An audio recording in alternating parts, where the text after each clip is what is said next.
एक अजीब अलमिया ये है कि जो रातें आती हैं अल्लाह तबारक व तआला ने जिसमें अल्लाह ताला अपना ख़ास फजल व करम नाजिल फरमाते हैं, इनका असल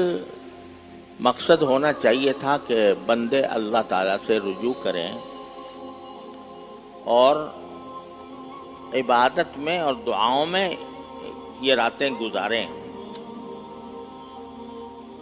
लेकिन शैतान जो है वो कभी ये पसंद नहीं करता कि मुसलमान सही रास्ते पर चलें, तो शब बारात के साथ भी कुछ उसने ऐसी रस्में